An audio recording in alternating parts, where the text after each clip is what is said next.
প্রিয় শিক্ষার্থী বন্ধুরা, আসসালামু আলাইকুম। আশা করি তোমরা সবাই ভালো আছো। তো আজকে আমি তোমাদের ষষ্ঠ শ্রেণীর ইতিহাস ও সামাজিক বিজ্ঞান যে বইটি রয়েছে তার এই প্রথম অধ্যায়ের 25 পৃষ্ঠায় তোমরা দেখতে পাচ্ছ তোমাদের একটি কাজ রয়েছে যে নিজের আত্মপরিচয়ের প্রতি করণীয় আচরণ এবং অন্যের আত্মপরিচয়ের প্রতি করণীয় আচরণ বলে একটি ছক দেওয়া রয়েছে।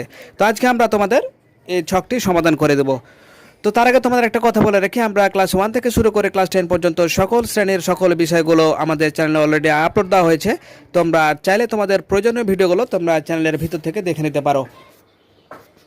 তো প্রিয় শিক্ষার্থী, দেখতে পাচ্ছ যে অতি যত্ন সহকারে তোমাদের ছকটি সমাধান করে দেওয়া হয়েছে। তো আমরা যদি ছকটির দিকে একটু তাকাই তাহলে দেখতে পাবো যে নিজের আত্মপরিচয় ও অন্যের আত্মপরিচয়ের প্রতি করণীয় আচরণগুলো নিচের ছকে দেওয়া হলো।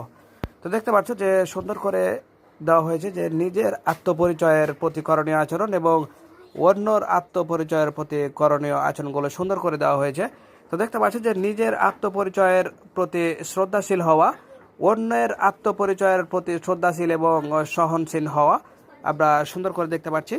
এরপর দেখতে পাচ্ছি নিজের পছন্দ ও অপছন্দ বা ভালো লাগার বিষয়কে নিজের জন্য প্রাধান্য দেওয়া, অন্যর পছন্দ অপছন্দ বা ভালো লাগা নিজের মতো হতে হবে এমনটা না ভাবা।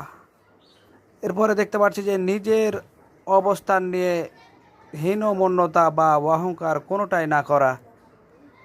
এরপর আমরা দেখতে পাচ্ছি যে অন্যের অবস্থান নিয়ে প্রতিহিংসা বা তুচ্ছ তাচ্ছিল্য না করা, নিজের পেশা বা বস্ত্র বাসস্থান সংস্কৃতি ইত্যাদি নিয়ে অহংকার না করা, অন্যকে তার পেশা বস্ত্র বাসস্থান সংস্কৃতি ইত্যাদির কারণে অপমান বা হিংসা না করা।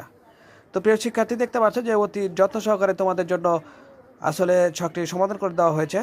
তো যেহেতু ছকটি অনেক ছোটো তাই পড়তে আসলে একটু সমস্যা হলো। তো তোমরা সুন্দর করে লিখে নেবে, খেয়াল রাখবে যাতে কোনো কিছু ছুটে না যায়। তো ভালো থেকো, দেখা হবে পরবর্তীতে নতুন কোনো গুরুত্বপূর্ণ ভিডিওতে। সে পর্যন্ত আল্লাহ হাফেজ।